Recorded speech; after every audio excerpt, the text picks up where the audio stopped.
መድኃኒት የት ነው ያለው? በመንግስት ተቋማት ውስጥ መድኃኒት አጣን እያሉ ነው ዜጎች።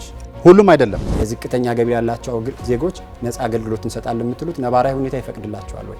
ትልቁ አሁንም ችግራችን ነባራዊ ሁኔታ ማስቻል ነው። ድጎማ ያለበት የጤና መድን ዋስትና ከሆነ የሚሸፍኑት ብልጽግና እያቀረበ ካለው ጋር ተመሳሳይ ነው። ፍጹም ልዩነት አለው። ብልጽግና እኮ የሚቆጣጠረው ራሱ ነው።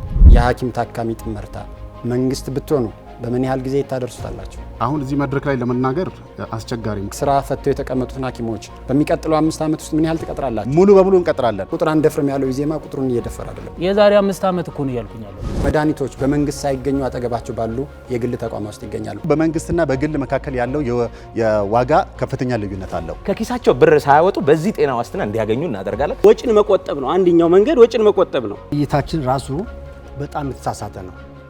ገንዘብ ላይ ብቻ ነው እያተኮርን ያለ ነው።